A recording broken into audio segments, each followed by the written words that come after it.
What is going on, ladies and gentlemen? Welcome to another edition of Touchline Talk. My goodness, I love Major League Soccer. This is the greatest thing in the world. And in order to appreciate Major League Soccer, you just need to embrace that this is not the Premier League, this is not La Liga, this is not Serie A, this is not the Bundesliga. You got to embrace and appreciate MLS for what MLS is. MLS is chaos.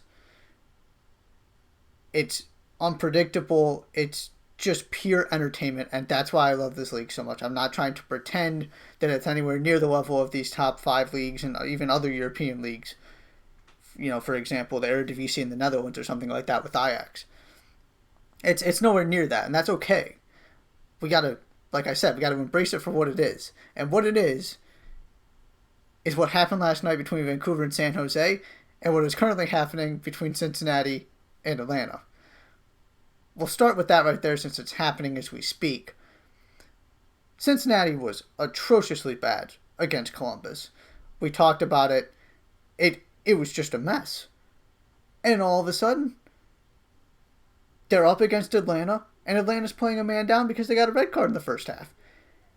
And then you go to last night, with just utter chaos between Vancouver and San Jose. So San Jose, held the Seattle Sounders, who I picked to win this tournament and am very high on, to a scoreless draw. It was a very good defensive performance. There was just nothing going on in the game. And then they go get to play Vancouver, who are without their best 2 strikers, and Freddie Montero and Lucas Cavallini. And so you think this is San Jose's absolutely no problem. If you're gonna make a move in this tournament, if they're going to leave an impression, you got to go win this game, get those 3 points. So naturally, Vancouver scores early. And then you get one of the weirder sequences you're going to see, where San Jose has one of their record 22 corner kicks. It's an MLS record. But they don't leave anybody back. And so all of a sudden, Yordi Reyna's making a 75-yard run unopposed. And of course, he doesn't just finish. You need the own goal to top it off. So Vancouver's up 2-0. San Jose gets a goal back. And then San Jose goalkeeper Daniel Vega makes an atrocious pass in his box that gets picked off, and all of a sudden Vancouver's winning 3-1. But that's not even the end of this, because then San Jose come back, and you get Shea Salinas turning into Lionel Messi for a late stoppage time winner, and San Jose wins this game 4-3.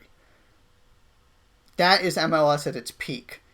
That is why this league is entertaining. That's why people should watch it.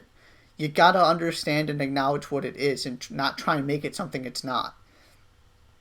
But there's just no other league like this that has these kind of things happen consistently. Even with all the drama in the Premier League right now, which we're gonna, we talked about on Tuesday, we're gonna get to in our supporters corner again.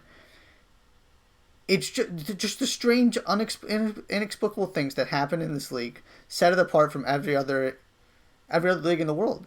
And in my opinion, it is the most entertaining league, any sport, period. If you understand and appreciate what's happening in it. Obviously, there's some context that's important to some of these things, but it's just unbelievable. And last night and what's happening right now as we speak is another reminder of that. Before we get into our supporters corner today, I just want to run through some news and notes of just other things that we haven't talked about that are happening around the world. We haven't touched on Spain and Italy in a little bit just because things there aren't all that interesting. Real Madrid is still keeping pace. Barcelona is keeping pace with Real Madrid, but Real Madrid is doing its job. They're still at 4 points. They're still 4 points clear with 2 games left. La Liga is all but theirs. No surprise. I've pretty much considered it over for a week or 2 at least now. In Italy, Juventus is up 7 points, with 5 games left. They do play Lazio next. Atalanta is still flying and scoring goals at a ridiculous rate. It's just too little too late to actually make a push for the title, but Atalanta could very well finish second and would be more than deserving of that. So, just wanted to acknowledge those leagues are sort of coming to a close. There's just not that much interesting at the top. Of course, you've still got Champions League spots, relegation, all that stuff. From an MLS perspective, we're continuing to play these games. The Vancouver San Jose one was the only one yesterday. We've got some really, really good matchups tonight which we're going to get to and what's next at the end of the show.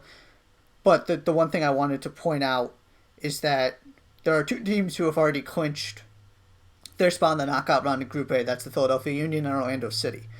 Both are 2-0, which means the other two teams in that group are obviously 0-2. And so therefore, these are the two teams that are coming out of Group A for sure. Chris Mueller has been on fire.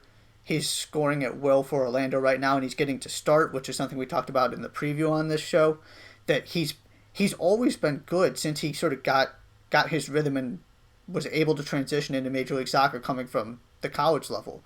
This is no surprise. He's just getting to start and play even more minutes. Nani's also been excellent. They've got a really nice thing going on the wings. They're not getting all that much support from their strikers, but it just doesn't matter when your wingers are playing this well. And I love Chris Mueller. I am a huge fan. I'm glad that he's getting an extended run in the starting 11, and Oscar Pereira can't take him out now. I mean, he's lighting up the scoreboard. He's been phenomenal. So Orlando, again, question is defense. Can they continue to put together consistent defensive performances? But so far, they've probably been the surprise of the tournament.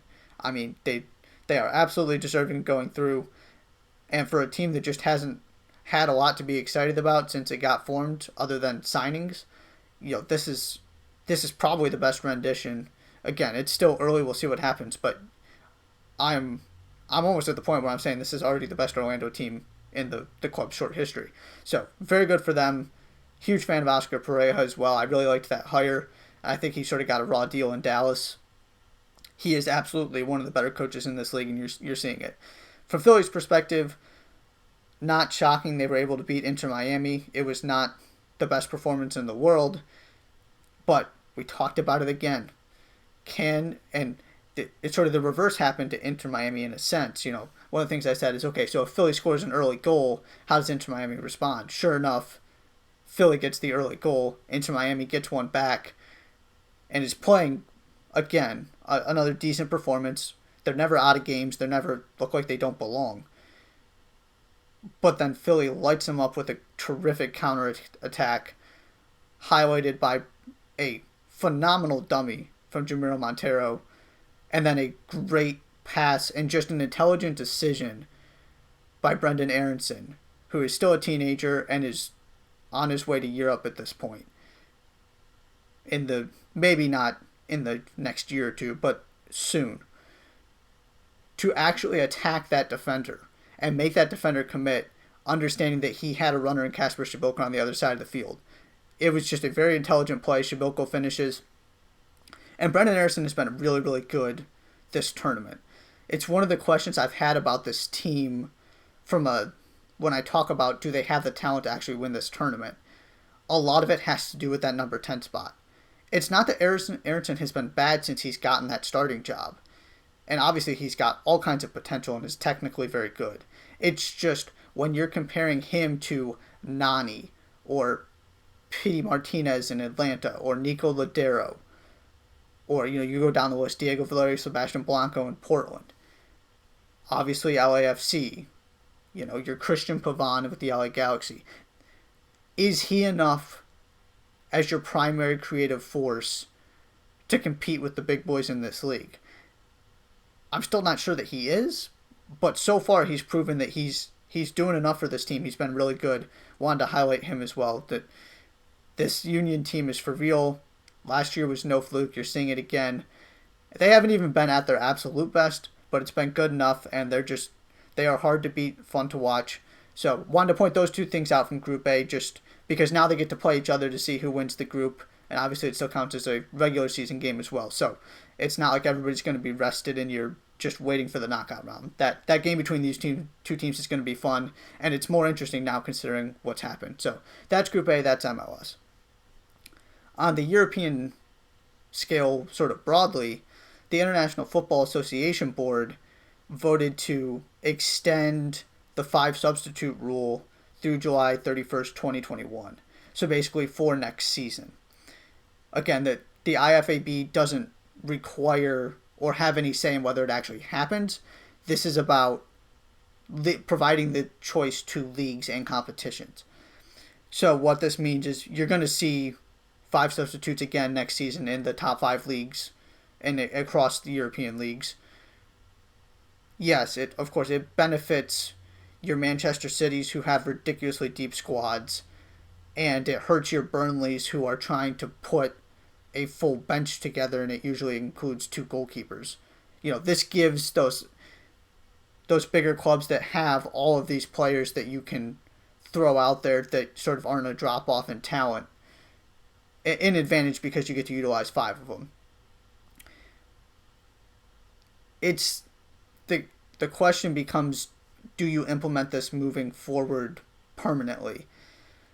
And there is some real benefit to it that the argument is basically more opportunities for young players, more opportunity for academy products, because you can have that extra spot. And Pep Guardiola, one of the points I saw made was Pep Guardiola, if this was a thing before this year, Phil Foden would have gotten more playing time. He just couldn't get him in with those substitutions because of the other players on the squad. So there are benefits. I'm not a huge fan of keeping it. Next year is fine. It's still trying to get through this COVID thing. The way you're going to have to manipulate the schedule to make that happen. And the other important thing here is now this is an option for your big international competitions, specifically Euros next summer.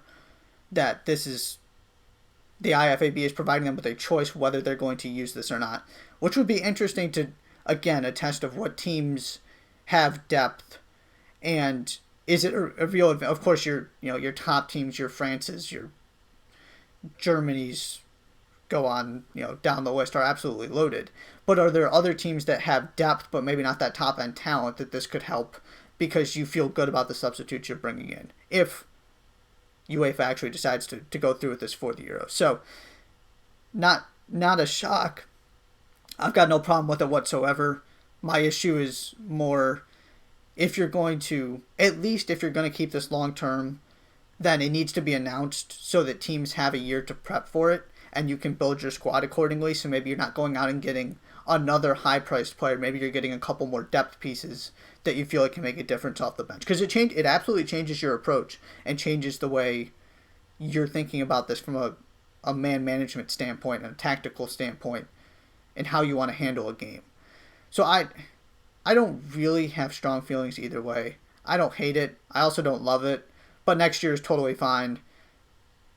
I just hope that if this is going to become permanent down the line, it doesn't just happen all of a sudden. So Manchester City and Chelsea and all these teams have this incredible advantage. But it also could provide an opportunity to find younger talent on these teams who are all of a sudden going to have to turn to their academy, their younger players. So there are benefits and negatives to both. It is just something I wanted to point out that is noteworthy and could very well impact, obviously, next season, but also the Euros and things like Copa America. On a much less positive, less exciting note, in addition to a 12-year-old being arrested for the racist social media post directed at Wilfried Zaha of Crystal Palace, Sheffield United's David McGoldrick also had something similar happen to him. Right after he scored the first Premier League goal of his career, he's playing really well right now. It's just awful. Obviously, that goes without saying. But it's just another reminder of how much work there still is to do, that just because we're talking about, we being society as a whole, are talking about Black Lives Matter, and the conversation and the tone has changed, it's not like this stuff goes away overnight. It's not like we can change everything in a year. This is going to take a very long time. It's going to take diligence.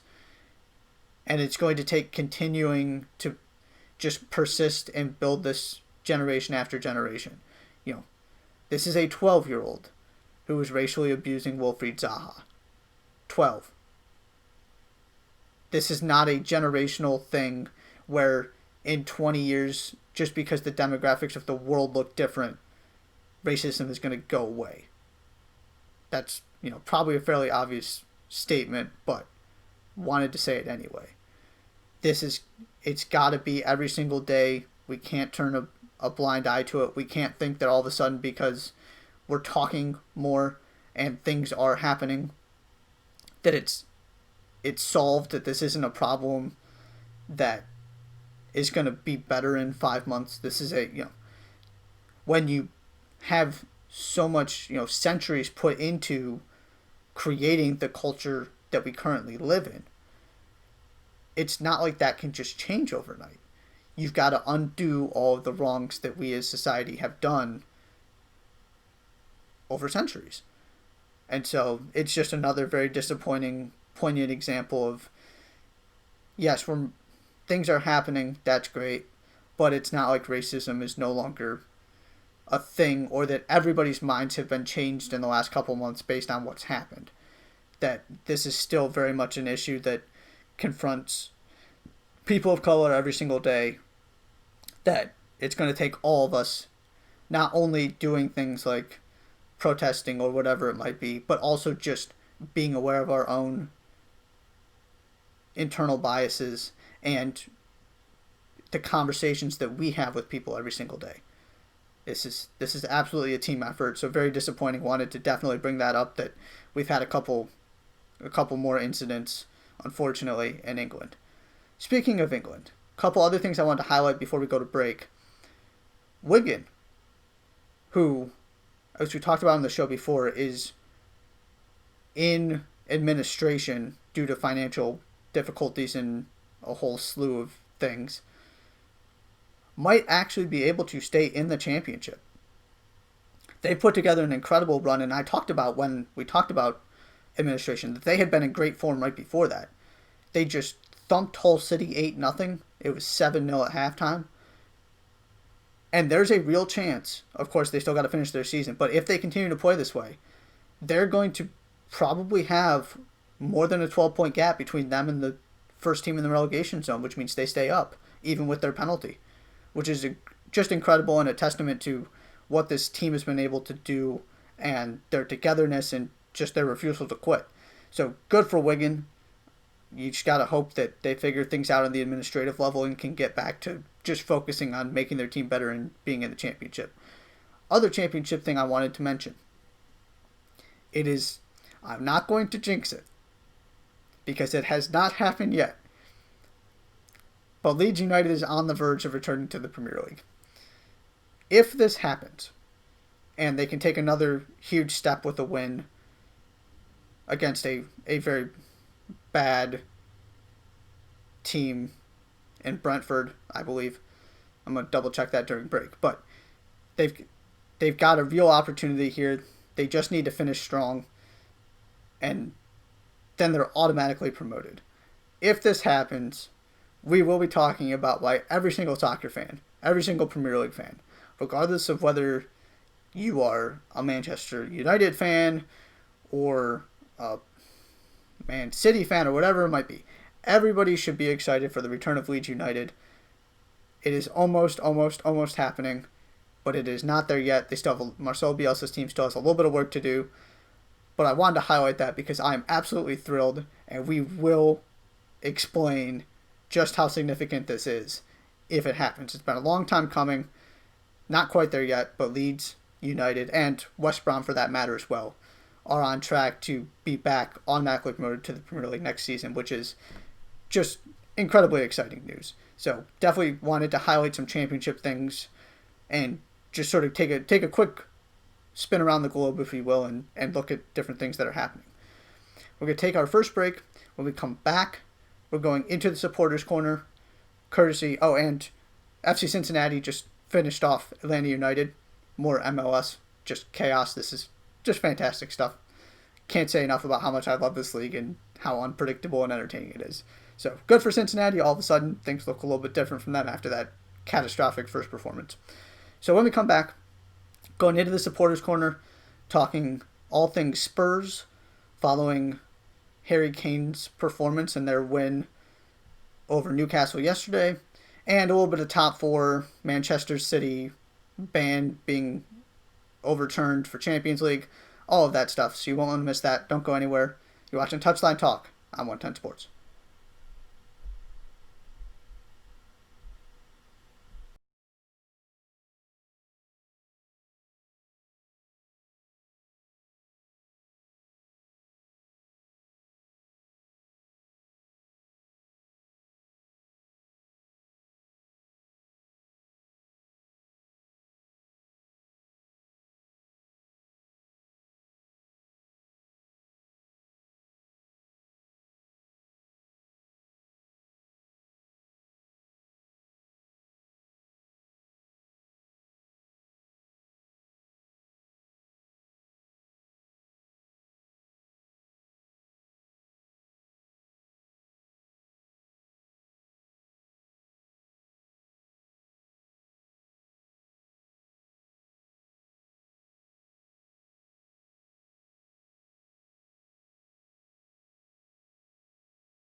Welcome back to Touchline Talk. Want to clarify one thing quickly.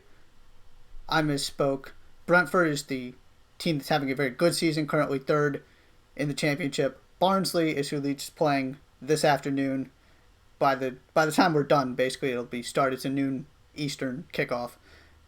Dead last in the championship, so that should be 3 points for Leeds. Another step toward getting back to the Premier League. So I wanted to clarify that real quick. My apologies. As I said before the break, it is now time for the Supporters Corner. Our guest this week is Nick Kuster. Talk to Nick about all things Spurs, Harry Kane, Jose Mourinho, his thoughts on Mourinho's tenure so far, now that we're actually, multiple months into it and actually have some data, more than just a couple games to look at, as well as the race for the top four as a neutral observer and just a Premier League fan, where Nick sees this thing going, because who knows?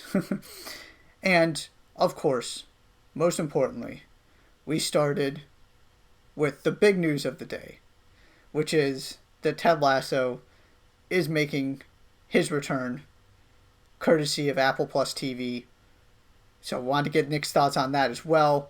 Obviously, Ted Lasso got his start in those Premier League commercials years ago with, as he called them, the Tottenham Hotspurs. So it was only fitting we had Nick on this week to talk all things Spurs, including Ted Lasso. Thanks so much for coming on the show, Nick. Really appreciate it. Hey, thanks for having me. My pleasure. All right, so first we got to start with the big news. Ted Lasso is getting his own TV show. Oh my God. As a Spurs fan who has, seen this man up close and personal coaching your club, what are your thoughts about this? I'm thrilled. I mean, why not? I mean, it's going to be so funny. I think it's a good way for people, at least in America, kind of to find their way to soccer, even if it may be in this comedic form in this Ted Lasso show. But at the end of the day, I'm glad that, they're creating something like this. And these commercials are, they're pretty old now. Years and years old. Mm-hmm. Back before, Tottenham really hit the ground running with Pochettino, and then heck, you could argue they're making it because Jose Mourinho and how they've been all over the map this season. So I'm gonna have to find a way to get Apple TV Plus and watch that show because it's got to be so funny. Yeah. But at the same time, it's a good way for non-soccer fans maybe to see it and be like, oh, obviously that's not what soccer's like, but it's a way to see the sport. Yeah, and that's right. I think that's exactly what the commercials were trying to do, right? Sort of introduce the Premier League to people who were used to American football and U.S. fans. It's absolutely brilliant. I'm just thrilled. Mm-hmm. It's going to be great. Yeah, for sure.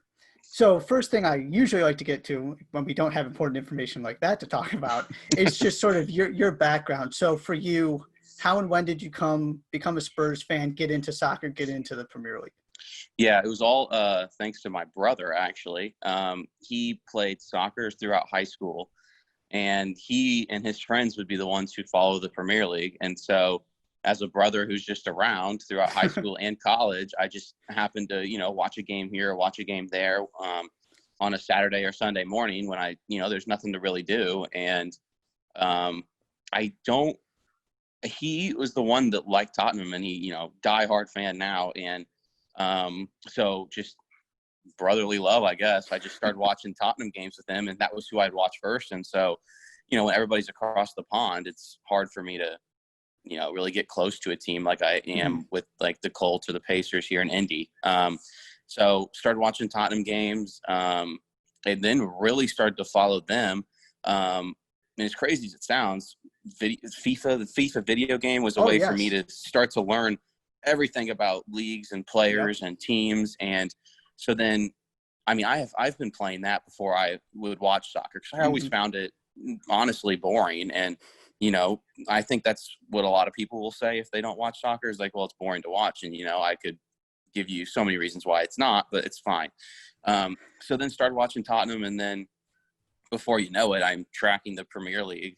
As a fan of the Premier League, obviously I root for some teams and I don't root for some other teams, but as a neutral, it's great. It's as good as soccer there is around the world, if not the best league around the world. So at least from top to bottom, that league is very solid. And now, even today, there's still leagues I'm trying to get more into, such as the Bundesliga or Serie A.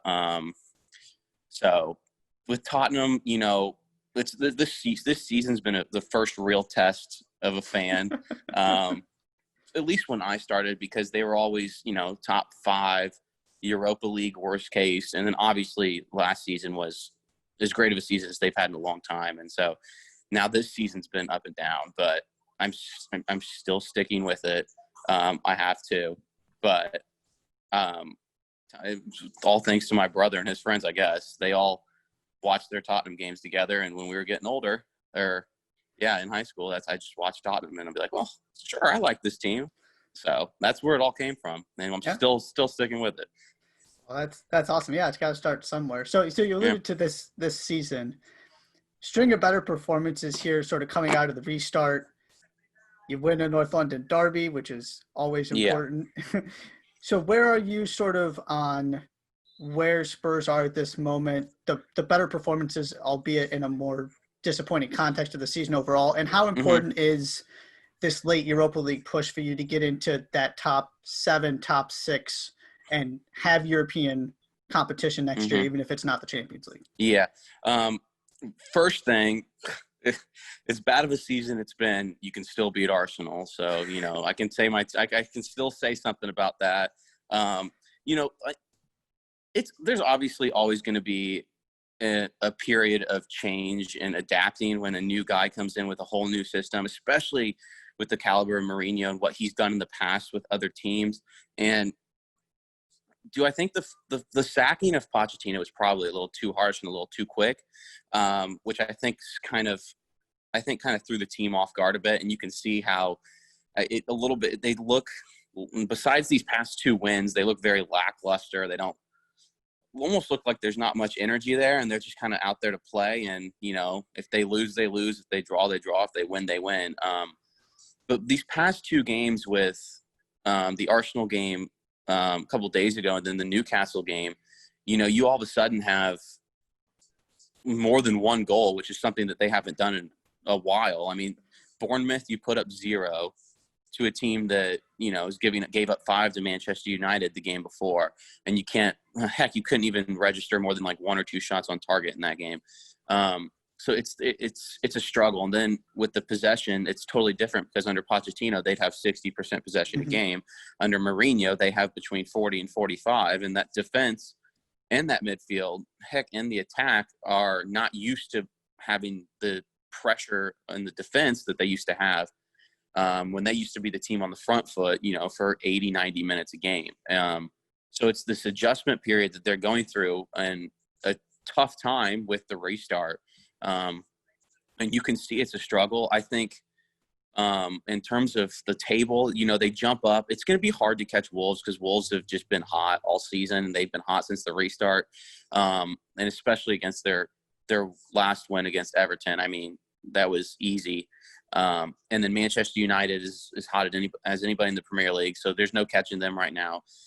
In fact, the only teams that you're not going to catch anybody within the top 6, I don't think. I think you got to it's probably a battle for 7th. Yeah, you got to shoot for that 7th, and you got to hope that Sheffield United stops winning, and you got to hope that Arsenal struggles a little bit as well, which they notoriously have been for the past 2 seasons. So I think it's interesting because with the Man City ban and everything, that 6th spot used to be, or could have been, a Europa League qualification, which would have been dropped to 7th. And now all of a sudden, all this stuff still has to happen with the FA Cup and whatnot. But, for the most part, they need to shoot for 7th and take what they can get. I'm sure they'll have to, find a way to make some money, because Mourinho is not going to want some of those players. I have my own thoughts about some of the guys, but just watching games, you can tell who puts in effort and who really doesn't want to be out there. But so at the end of the day, obviously not a successful season. It's a transition season. Mourinho you can't let him leave yet. You can't sack him. He needs his summer to kind of revamp and really get a chance to put in his tactical ideas without having a game every 4 days. So that's kind of where I'm at with Tottenham right now. They're tough to watch, because I feel like they give up a goal any second. But so Tottenham, they're fine, but it's definitely not the season you want. And that's one of the interesting things with Mourinho that I'm curious Have your thoughts changed at all from the moment he was announced as Pochettino's replacement to now? Because, right, you think of Mourinho, you think of coming in, stabilizing quickly, cleaning things up at the back, and winning trophies. And it still looks very similar to the end under Pochettino. Obviously, right, there's time. There hasn't been a transfer window yet. But where are you, and have your thoughts changed on Mourinho based on what you've actually seen him do and the product he's put on the field at Spurs? Yeah, and I think with Mourinho, when he was hired, there was this huge, in my opinion, huge unrealistic expectation that he was brought onto his shoulders, and it was perceived by the fans, and that is why they did the first game back. They came out, put up 3, beat West Ham at West Ham. Great. That's a great win to start a campaign under Mourinho. You still do give up 2 goals in that game, and then it's just kind of up and down from there. With Mourinho, the expectations were so high that I'm kind of trying to just sit back and see this stuff go through. The rest of this season for sure, especially because of everything that's gone on in this world. But my thoughts with him, I was excited because there was a point not very long ago, no more than a year or 2 ago, where Tottenham would never even have a chance at being able to have Jose Mourinho as a manager, just because of the caliber at which he is perceived and how many trophies he's won at so many clubs. And so a lot of me still sits here and is optimistic that in the future that there's going to be a success in a trophy, which is obviously what every Tottenham fan wants at the end of the day, no matter how you get it.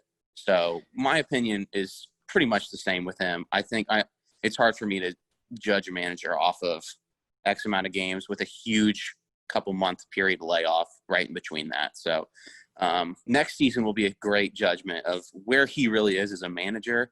Because a lot of people are saying, his style or system is a little bit out of date to say, especially with a talent like that. Why wouldn't you be on the front foot 24/7 and stuff like that? But no, I'm good with Mourinho right now. Next season will be a really good judge of where he's at. Yeah, it's just hard to do anything with all of the chaos that's happened. Like you said, I'm just fascinated by the entire thing. Okay, so a couple more Spurs questions. I'm going to get to the league as a whole. But what do you think needs to happen for this team to get back to where it was under Pochettino?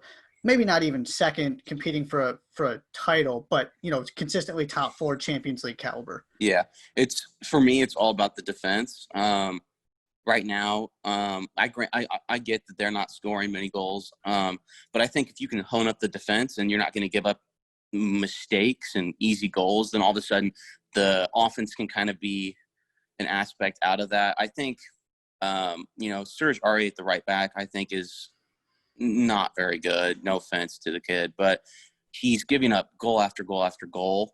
And he did it again today. Yep, you saw it again against Matt Newcastle. Ritchie's goal. Yep. He's every week it's him who's making the mistake to then let up the goal, and so they have to hone in the back line before anything, in my opinion. The whole Ndombele saga blows my mind because of a record signing. I'd be surprised if he stayed around. He's got plenty of talent to make it into that starting 11. So for me, you're not going to have all the money that you've had the past couple seasons due to the success, but you got to go in and you got to hone up a couple key positions, such as the right back where Aurier plays, and then maybe another midfielder who can really sit back with the defense and not let anything through. Winks is kind of in that role right now, but I don't see him in the future as a true center defense midfielder, more of a center midfielder as a whole. So it's all about the defense right now is where I'd go. Even another center back, they're not going to work. Alderweireld, Sanchez, Dyer, even Vertonghen, those 4.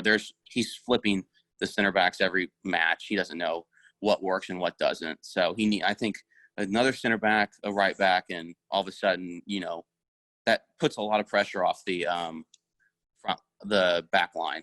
So now the one part of the field that you don't have to be concerned about in the past 5 or so years with Spurs is obviously an attack and Harry Kane. He just scored his 200th goal for the club. And one of the things that I'm Hmm. interested in from his perspective is, okay, so it's one thing to be at a consistent Champions League club where you're, Yeah. maybe not on the verge of titles every season, but you're going to the Champions League. It's another thing to be part of a rebuilding project where you're hoping to get into the Europa League. Yeah. What is your concern level about him leaving? Because you got to think if he's going to make a move to a Real Madrid or something, it's got to happen in the next couple of years, or else Yeah. he's moving at age 30, and it's just not the same. Yeah. I think with the he's young. You said he's 26, I believe he is right now, and so technically he's really in his prime, even though he hasn't had a great season. He's always injured. But if I'm him, a large part of me would want to go to a bigger club where I know I'm going to win trophies. Now, what that club may be, I don't know. I think like a Manchester United would be a wonderful fit for him, depending on the system and the players that they bring in over the summer. And as from a Tottenham point of view, obviously you don't want to lose him. But at the same time, you don't have much money. And if Mourinho wants to get all these guys for the future and for the now, all of a sudden you got to look at a star player like Harry Kane and, see how much you can, at the end of the day, get out of him. Because today you're going to be able to sell him for probably a lot more than you'd be able to sell him if he stays for 2 or 3 years, Yep. especially if your seasons continue to struggle. And he's to that star quality where he should be in the Champions League every year. He's to that star quality where he's playing every international match for England that matters. He's to that quality where he should be at one of the biggest clubs in the world, starting at up top, having 5 to 7 shots a game or even more, instead of barely touching the ball right now like he does for Tottenham. So it's hard. Obviously, as a fan, you don't want to see him leave. But I don't know if this summer per se it may happen, but I wouldn't be surprised very soon if Harry Kane went somewhere else, because I think personally it's best for his career. And if Tottenham does want to sign some players, especially to shore up that back line, you got to find the money somehow. And the way to do that is through selling players that you currently have. So I do think there's going to be a lot of conversations this summer, or this late summer into the fall, throughout that Tottenham, behind the scenes and the board and everything. And they're going to have to really figure out how to bring in players that Mourinho actually wants for his system and get rid of players that Pochettino loved. And obviously Kane came up through the academy and whatnot. But, Kane, at the end of the day, it might not be a horrible thing to sign Harry Kane. And even as a fan, obviously you don't like that, but it may not be the worst idea ever, especially because of where you're at now. And Mourinho wants his money to go get his guys. It's that's very much part of who he is. Okay, so as outside of Tottenham for a second, as a neutral observer, we'll start with the top 4. I mean, do you have any clue what's going to happen? Because no, I have absolutely no clue. I've never seen anything quite like this. No, it's amazing to watch the neutral. Somebody who personally doesn't root for any of the 3 teams, whether it's Chelsea, Leicester, or Manchester United, but also doesn't, dislike those 3 teams. And Chelsea, they don't look great, but, they're winning games, but then they go out and they've lost to West Ham and Sheffield, but then they go out the other day and they play Norwich and they sneak right on by Norwich. Out of those 3 teams, Manchester United, obviously the hottest of the 3. Yep. They are putting goal after goal after goal. They're winning games. They blew that huge chance against Southampton, and that's just that defensive error, which they are known to make, especially with Maguire and Lindelof in the back. They're known to make those mistakes. And, watching the highlights and the slow-mo and seeing Maguire throw Wan-Bissaka out to the side to head that ball away and miss it, for that game to obviously end all score or tied. It's hard. Obviously, Leicester City's not playing well. They're struggling to find everything going on. And that last game against Bournemouth was one of the weirder games I'd ever seen. Against a team like Bournemouth who struggles to score, and then all of a sudden, a goal here due to a penalty, another goal, and then all of a sudden, Soyuncu just kicks the heck out of. I believe it was Wilson in goal, and then all of a sudden you can't come back from an 11v10, whether you're down 1 or down 2. It's crazy how that's all going on. And I know out of those 3 teams, for those two spots. I know Chelsea at least has, I believe they have Liverpool and Wolves still to come in their schedule. Yep, that's correct. So all of a sudden you're looking at Chelsea and you're looking at, I mean, if you can realistically win your game against Wolves, that's going to be probably the biggest idea, because I believe Leicester still has Tottenham in their schedule. And then I don't know if Manchester United has anybody per se up in the top of that table. United ends the season at Leicester. Oh, would you look at that? So now all of a sudden you could be looking at a scenario where, I mean, most likely it will come down to the last day. I mean, it will. Mm-hmm. But you could realistically be looking at a scenario where the winner of that game, Leicester, Manchester United, is going to get that last spot. Which, as a fan, as a neutral, that's, you know, best case scenario, because when we went into this hiatus and, you know, soccer was done for months, we never would have thought that Leicester or Chelsea really were going to ever come back down, which they have. And also Manchester United has been the best team in the league right now. Outside of the top two, I kind of just take Liverpool and Manchester City and put them in their own world. Right. And you look at 3 through 20 from there, and Manchester United's as good as anybody right now. And, you know, it's gonna be great. It's gonna be great to see come match day 38 for those three teams. All right, real quick, if you had to pick today, who finishes third, who finishes fourth, who finishes fifth? For me, it's hard not to put Manchester United in the third right now. Just with the schedule, it's hard because Chelsea has Liverpool, but who's Liverpool going to actually play? Like, are they going for as many points as they can get? Are they just playing young guys just to get them experience, or what? And then Chelsea also has Wolves. I think Chelsea's got the toughest schedule remaining. I think Leicester's got right up there with the toughest schedule remaining. For me, it's probably Manchester United and then Chelsea, just based off the struggles that I've seen Leicester this past couple of weeks. But at the end of the day, I would put Man U 3, Chelsea 4. But I wouldn't be shocked if Leicester was 3 or 4 and Chelsea was 3 or 4, whatever it may be. Like, I think Man U's the hottest team of those three. It's hard for me not to put them in there. And then I think, you know, Chelsea's obviously played way above what they were projected to this season. And with the guys coming in with Werner and Ziyech, you know, if they do make the Champions League, that team all of a sudden is going to be able to be right up top of the table in the Premier League for most of the season. They just got to shore up the back line. And then when it comes to they're in the Champions League right now. I mean, Frank Lampard has done a great job with that team, and they're a bunch of young guys and with a couple veterans here and there. And, you know, you got a team who's been very successful this season. So I'd put Manchester United 3, Chelsea 4, but I mean, heck, it could be goal differential that you know, solves who finishes third and fourth. So that's how close it is. But it's going to be amazing to see these next, you know, 2 or 3 games, depending on how many you've played.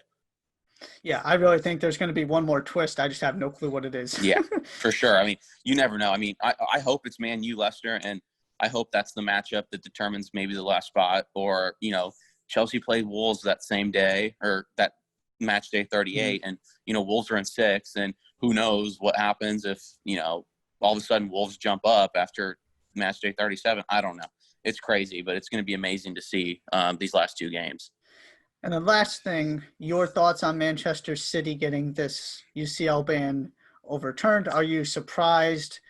What does it mean for the sort of the next iteration of the Premier League? Because I'm right there with you that Chelsea's going to be ready to go next year. I'm not sold they can actually compete, but they're going to be up there. They have the attacking talent to do it. The question is defense. So, the defense, where are you on all of the Manchester City things that have happened here? It doesn't surprise me one bit, and I know it doesn't surprise you either. Nope. It's a crazy situation, because when that came out a couple months or whenever it was like, holy crap. Like, personally, Manchester City is, in my opinion, the top 1 or 2 teams in the world at the end of the day, based off talent. In terms of club level, I mean, they are so dominant, and from front to back, attacking, they're so tough to beat. And I know they're in second. I know Liverpool, and the only problem Man City has is sometimes they show up and they just don't show up. Doesn't surprise me about the ban. I kind of look at it from, you know, you have a powerhouse like them, and people, you know, UEFA wants them in the Champions League. That's a team that brings in a lot of money. It's kind of the same idea with over here, like suspending players or whatnot in the NBA. You know, it's just what happened, like, if LeBron got suspended a game in the playoffs, like, how much hurt would that have to the – I know it's an extreme example, but that's kind of how I look at it right now, because Man City is so good, and they will go far this upcoming Champions League run still, and then next year they'll do the same thing, and they just want to get better and better, and they just keep honing in these positions that you think they already have plenty of players for. Doesn't surprise me. I think it's not a good look. It's a terrible look, because I think these Premier League teams are thinking they can go out and break the bank however which way they want to do it, like Man City did in the past, and they're going to get away with it at the end of the day. And it's not a good look at all. Unfortunately, I wish that it was upheld, and a message was sent that you can't go out and do what they did, essentially, with the funds and the money that was spent. But now you look at, like, a team like Chelsea, who's doing, a very small representation of that. They signed Werner, and now there's so many rumors about them going out and signing people for Everybody. 80 to 100 mil. And it's like, I know you had a year transfer ban, but still, that's a lot of money, especially when you've had, 3 months off. So it doesn't surprise me, but part of the game, I guess. And it'll be interesting to see what the actual ruling is and sort of the details of this, because I talked about this on the show on Tuesday, but it's a question of, was this because the statute of limitations ran out and this stuff actually happened and UEFA just didn't get there in time, or is this because UEFA couldn't actually prove that these things happen? There's a big difference there.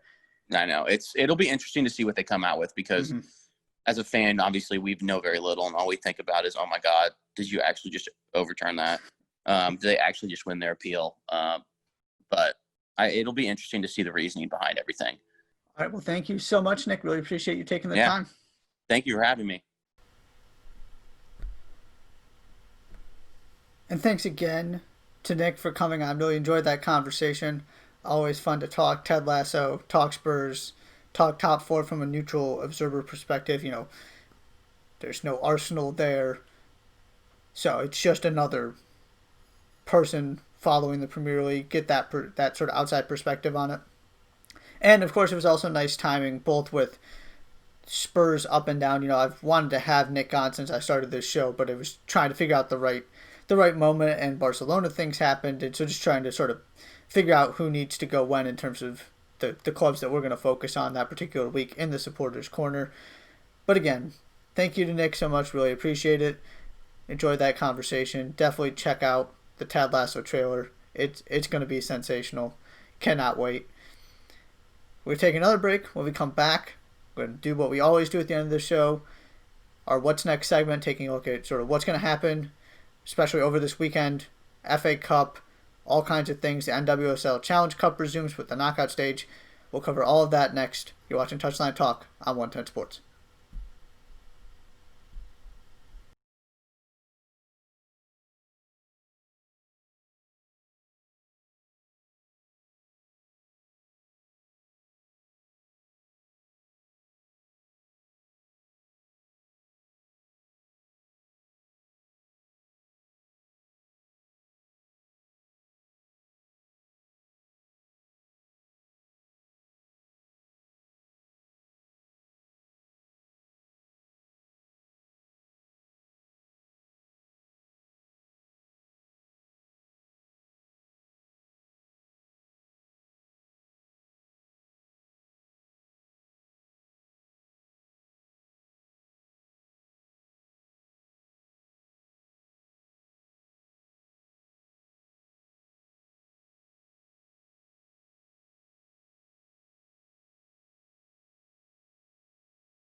Welcome back to Touchline Talk.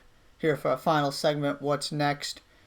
Incredibly busy stretch of days here starting this afternoon. And as we just talked about with Nick, race for the top four. Chelsea get the win against Norwich yesterday. Wasn't pretty. Doesn't matter one bit at this point in the season.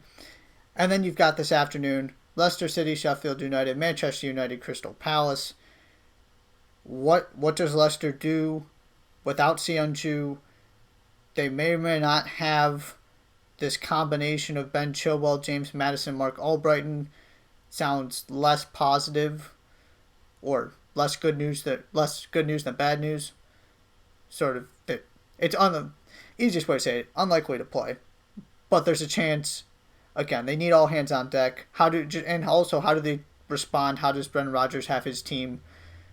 Are they ready to go and actually make a push for this thing? Or are they actually falling apart at the seams more than it already appears they are? Because Sheffield United is playing really well. Manchester United, how do you respond to that late equalizer against Southampton?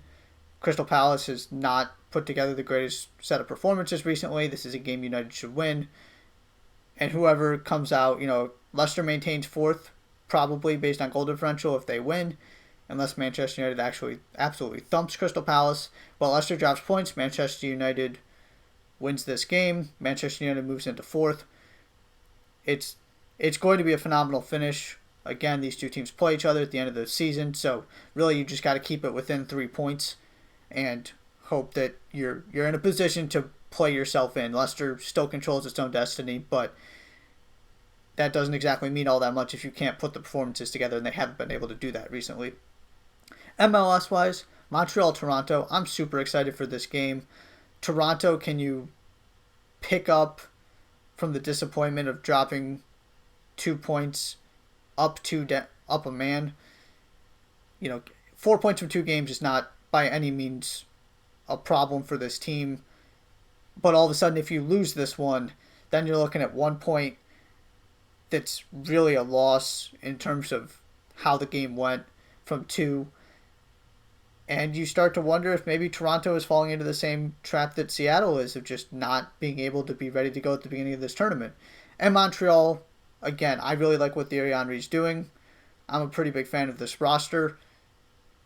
But this is that point where you lose this one, you're 0-2, and you've got some real work to do to even try and get into the knockout stage via the sort of the wild cards, if you will, those third place teams that are going to go based on points, and 3 points probably isn't going to be enough. So you got to, in order to really feel even halfway decent about your chances, you got to at least pick up a point here so you have a chance at 4 from the group stage.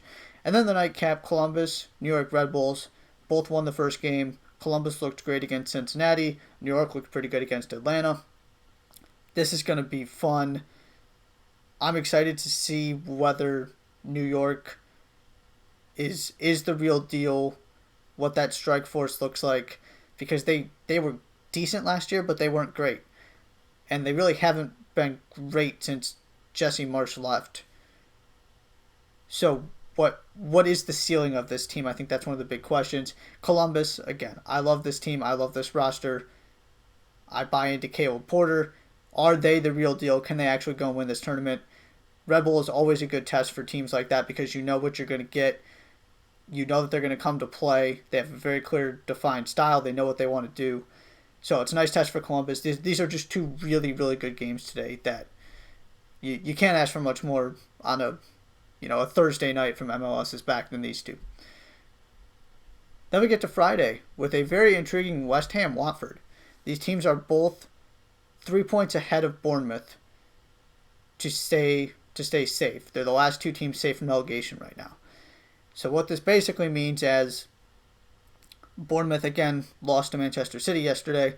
So if somebody can win this game, you're pretty much guaranteed to be safe.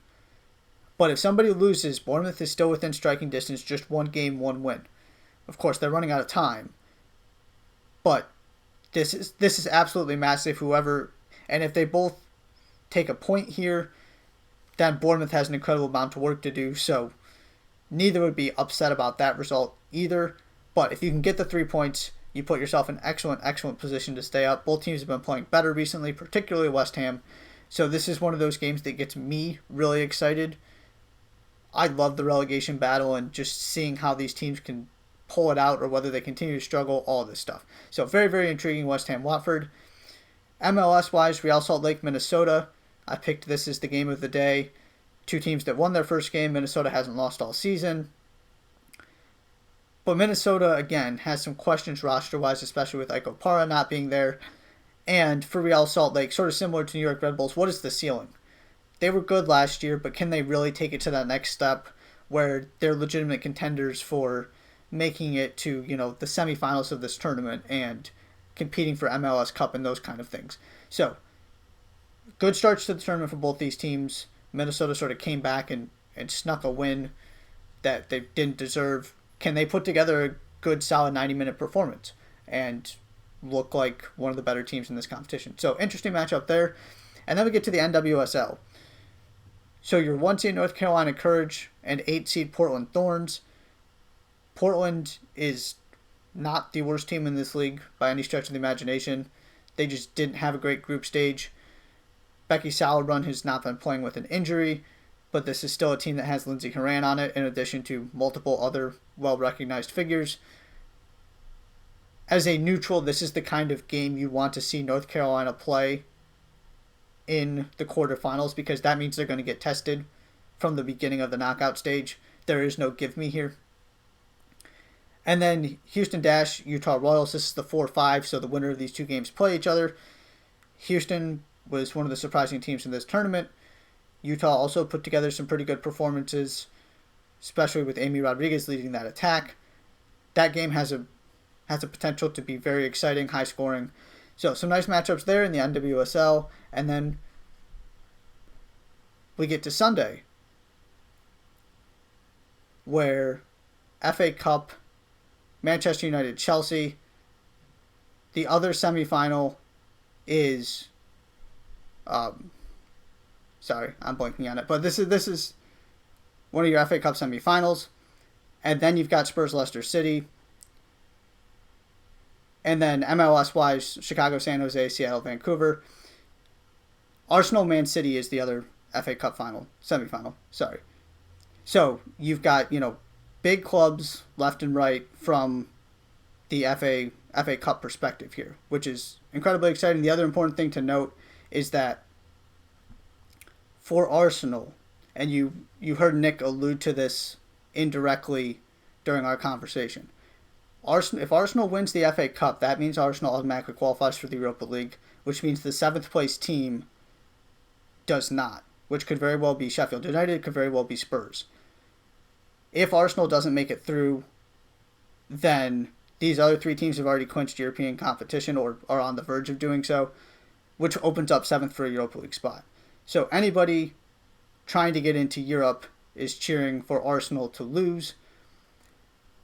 And then you've got Spurs, Leicester City. Again, Spurs trying to get into 7th to at least put themselves in that kind of position. And Leicester, this is the tough run-in. Sheffield, Spurs, Manchester United. It's got to start against Sheffield, and it's got to continue here. So, and again, just two good teams. Can Spurs continue sort of this better form? Can Harry Kane keep scoring goals? And then MLS-wise, Chicago actually looked good against Seattle, which was somewhat of a surprise, but those new pieces gelled pretty nicely. San Jose is going to come back and play again on Sunday after the chaos that was last night. And then Seattle, Vancouver. Vancouver just played their first game because they were supposed to play FC Dallas, who obviously had to leave the tournament. So this is do or die time for Seattle. It has to be 3 points. And it should be 3 points against Vancouver. But you saw what Vancouver was capable of against San Jose. If you give them opportunities, they're going to take advantage. And so I am very curious to see what Seattle can pull out here. The other thing I wanted to mention before we get out of here, Liverpool has nobody to blame but themselves for the fact that they are no longer able to get to 100 points. That loss to Arsenal yesterday was rough. Two self-inflicted massive mistakes from players who you just don't see that from all that often. It's another testament to just how good that Manchester City team was. To put together 38 performances that get you 100 points. Because this Liverpool team is great. Historically great. But all of a sudden, you come away from this season with a Club World Cup and a Premier League. Which, of course, in a vacuum sounds phenomenal. But for how good this team, how well this team was playing, how good this team looked, and what was in front of them, it is a disappointment. It's not a disappointment from are you happy with this season or not? But it's a disappointment in terms of the legacy and what this season could have been for Liverpool. It was sort of a stunning way, not only because you lost to Arsenal, but just because you went out sort of on your own terms, much like Leicester did against Bournemouth. Arsenal were good, fine, but also still probably aren't entirely sure how they won that game. Liverpool gifted it to them. So Jurgen Klopp's got some, I don't want to say reckoning to do, but now the question becomes, what do you do with these last two games? Because you can't break the points record. There's really nothing else to play for. So the other noteworthy thing I want to point out there, coming up right here on 110 Sports Live, 1 p.m., Chris Brown and Around the Bases continuing his preview of everything Major League Baseball as the season gets closer and closer to starting. And then tomorrow, as always, Josh Molnix with the J-Mole Show. We'll be back on Tuesday. Thank you so much for watching. We'll see you then.